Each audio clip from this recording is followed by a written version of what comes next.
Donc, ce qu'on appelle transformé en Z, c'est par rapport à un signal qui est discret et très important, causal. Donc, par exemple, les signaux qu'on a vus, sauf R de n plus 1 qui n'était pas un signal causal. C'est une fonction de la variable complexe Z. Ça veut dire que ça va être une fonction genre f de quelque chose, comme f de x égale x carré, sauf que ce n'est pas x réel, c'est x complexe. Alors dès qu'on utilise une variable complexe, pour s'y retrouver, on utilise plutôt petit z plutôt que x. Donc on dira f de z égale z carré. Donc voilà, par exemple, ça, f de z égale z carré, ça pourrait être une transformée en z d'un signal. C'est une fonction complexe. Et alors, cette fonction, comment elle se définit? Ben voilà. Et vous allez retrouver ce dont je vous ai parlé tout à l'heure. Alors cette fonction, au lieu de l'appeler petit f, on l'appelle grand Z indice le nom du signal. Alors si mon signal s'appelle S, eh bien j'appelle ma transformée grand Z indice S. Si mon signal c'est le ramp, grand Z indice R. Comme c'est une fonction de Z, eh bien comme je dirais f de x, le 2x c'est entre parenthèses, eh bien c'est grand Z indice S de Z. Et maintenant, voici l'expression qui n'est pas très simple.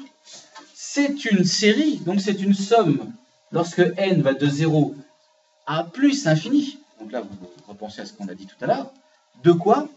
Eh bien, de mon signal x indice n, mais multiplié par z puissance moins n. Alors, z puissance moins n, qu'est-ce que ça veut dire? C'est une puissance négative, parce que là, déjà, il faut la mettre un petit peu à jour. Z puissance moins n. Qu'est-ce que c'est? Oui.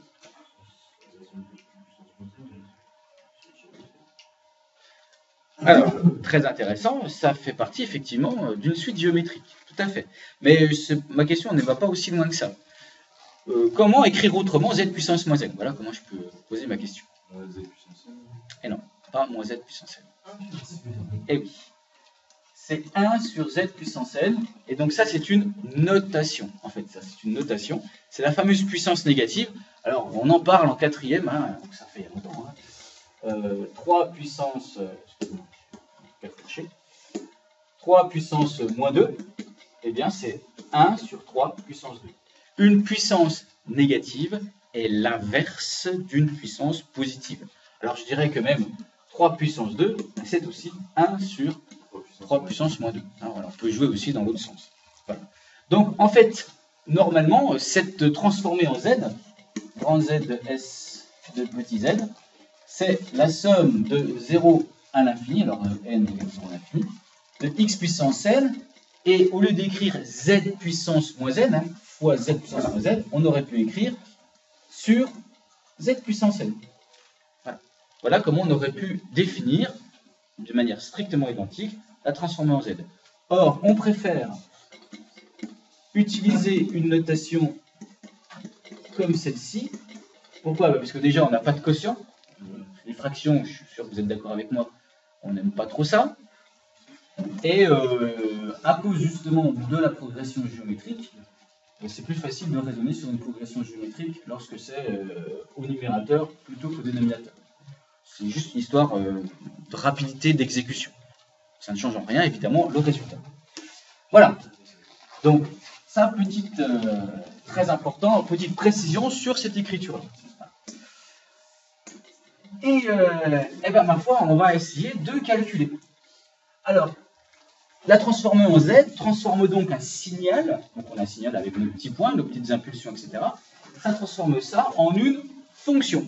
Ça veut dire que je pourrais être amené à remplacer Z par quelque chose. Par exemple, Z égale I, Z égale 3 plus I, Z égale, excusez-moi, Z égale 2I pi sur 4. Hein. Et on verra, même si dans la pratique, ce n'est pas quelque chose que nous allons beaucoup utiliser, parce que nous, on va faire forcément des calculs quand ça marche, mais on fera quand même dans le cours des petits apartés en disant, attention, je ne peux pas remplacer Z par ce que je veux. Donc, c'est une fonction.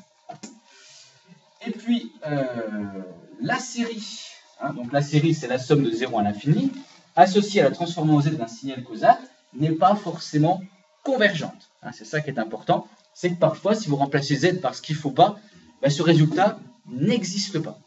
Et on verra, on en parlera un petit peu.